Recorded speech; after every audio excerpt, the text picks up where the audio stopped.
Hey guys, how's it going? Missing you guys a lot. This is, I think, like take 5 or 6. So, the last couple were 20 minutes long. I'm going to try and shorten it up for you guys. Anyways, I love you guys. I miss you guys. I really can't wait for the Kung Flu to be over so I can see you guys again. Hope you're all doing well, making the most out of the time you have now. Hopefully, not driving your siblings and parents and families crazy. Um, I hope they're not driving you crazy either. Anyways, words of Nacho Libre, let's get down to the nitty gritty. We're in Philippians 1, verse 27 through 30. So last week we talked about how Paul, he's in prison, he's about to go on trial. He doesn't know if he's going to be executed or if he's going to be let go or what's going to happen. He was basically telling the church in Philippi, he's saying, you guys know what? If I live, that's great because I get to get out of here and I get to keep sharing the gospel and I get to keep glorifying God with my body. And he says, and if I die, if I get put to death, then that's great too because I get to go be with Jesus and I get to glorify God forever. So he's in a win-win situation. He's telling them, don't be stressed out about what happens to me. It's great either way. So with that in mind, he says, let's just read in verse 27. Only let your manner of life be worthy of the gospel of Christ, so that whether I come to you or am absent, I may hear of you that you are standing firm in one spirit, with one mind, striving side by side for the faith of the gospel, and not frightened in anything by your opponents. This is a clear sign to them of their destruction, but of your salvation, and that from God. For it has been granted to you that for the sake of Christ you should not only believe in him, but also suffer for his sake, engaged in the same conflict that you saw I had, and hear now that I still have. And now hear that I still have. So, I just want to start off with that first sentence in verse 27. That's been sticking out in my mind, and I've been just thinking about it and chewing over it a lot, and I want to preface this by saying, we are worthy of God's love. We are worthy of God's acceptance. We are good enough because of what Jesus did for us. The whole thing about grace is that we don't have to earn God's love, that he gives it freely because of what he did. So when I talk about is your life worthy of the gospel, is your life worthy of what Christ did for you? I want to look at it through that context because, yes, Christ died for us so that we can be worthy of God's love and his acceptance, and we can be worthy of spending eternity in heaven because of what Jesus did. But as I was going over this, I just felt a lot of conviction, and this question kept coming in my mind, and it says, is the way I live my life worthy of what Christ did for me? And a lot of times, yes, but there was this thing, and God was trying to poke on something inside me, and he was trying to poke on, anger, discontentment that I can have.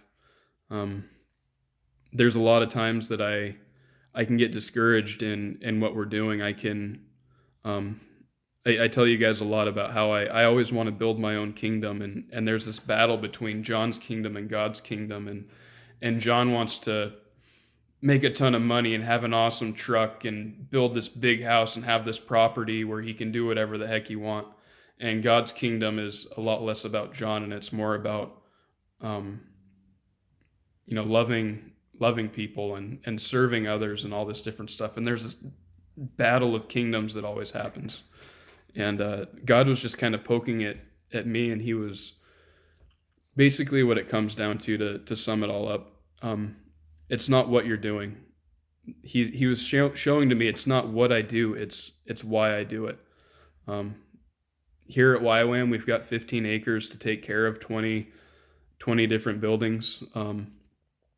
We want to take care of what God's given us, and we want it to be a beautiful campus for when camps come and when people come, and when we want to have schools that train people to be missionaries and send people out, all that good stuff.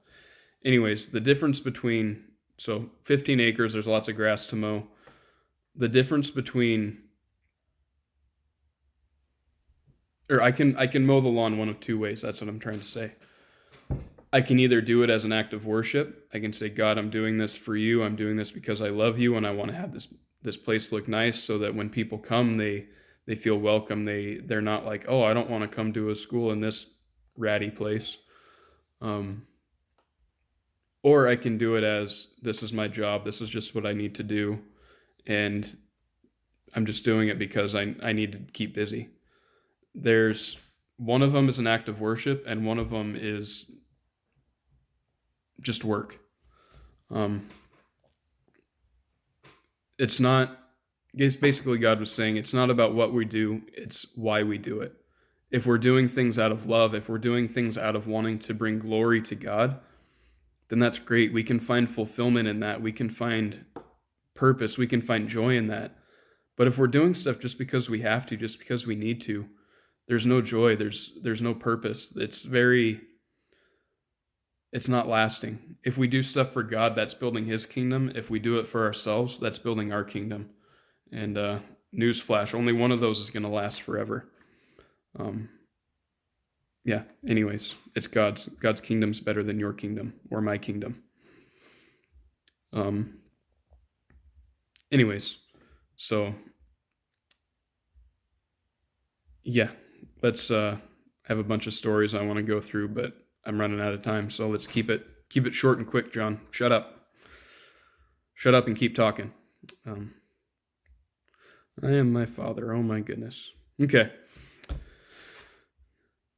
So when I come to see you, whether I see you or am absent, I may hear that you are standing firm in one spirit with one mind, striving side by side for faith of the gospel, and not frightened in anything by your opponents.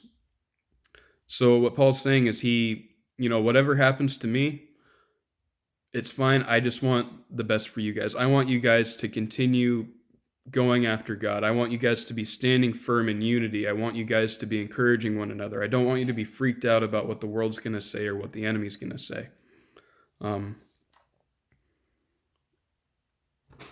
We're in a battle. When we're working for God's kingdom, when we're living our lives to be worthy of what God did for us, we're going to have to fight. We're going to come up against opposition. Satan's a jerk. He hates us. He hates God. He hates that we love him and want to serve him. He's already lost. He's just waiting for it to happen. He's just trying to do all he can to make our lives as miserable as they can before God comes here. He's trying to do anything he can to try and lead us astray and discourage us. The world, they're not going to like it either, because the world is in darkness. If you don't know anything about God, why would you want to follow him? These different things that we worry about. Paul, he's in prison, and he's like, I don't care about what those people said about me. Yeah, they threw me in prison, whatever. But what I know is that I am fulfilling God's calling on my life. I am bringing God glory with what I'm doing, and that's all that matters. There have been so many times in our life that, why don't you do this, or why don't you do that, or why are you still doing all this different stuff? Anyways, we're not on earth to please man. We're not on earth to try and do what the world tells us to do. We're not on earth to try and do what the enemy tells us to do. We're on earth to fight a battle against the enemy. The world's passing away. The world is in darkness.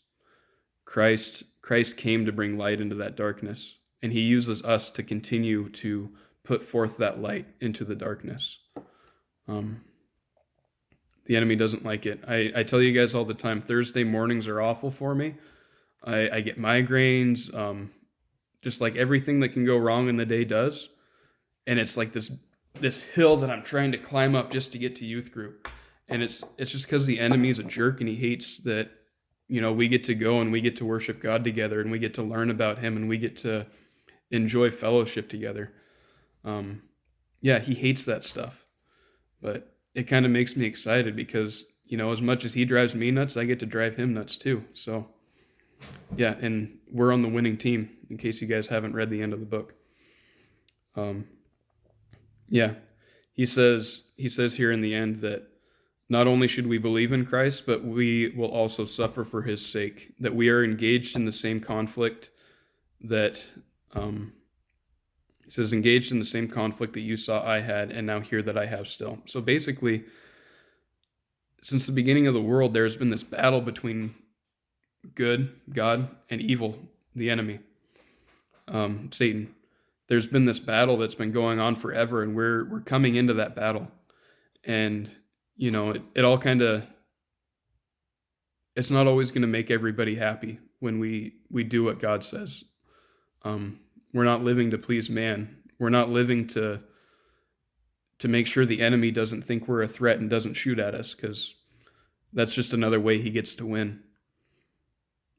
What Paul's saying here is live your life in a way that brings glory to Christ. In whatever you do, whether that's doing your homework, doing chores, whatever job you find, whatever you're doing, how you interact with strangers, your family, your friends, what you do online, everything, what you do when you're by yourself. Let the way that you live your life be worthy of what Christ did for you. And if you're doing something and just ask yourself that question, is how I'm doing this, is my motivation, is my heart doing this to glorify God or to make people happy or to make myself happy? What's my motivation? And your motivation should be to glorify God. Anyways, all in all, that I cut about half of it out, so hopefully that wasn't too brutal for you guys to watch. I love you guys, miss you guys, hope that you're all doing well. Live your life to glorify God. That's what it all comes down to. You're in a battle. Don't be afraid to fight it. It's kind of fun. Love you guys. Hope you're all doing well. Hope to see you soon. Love you. Bye.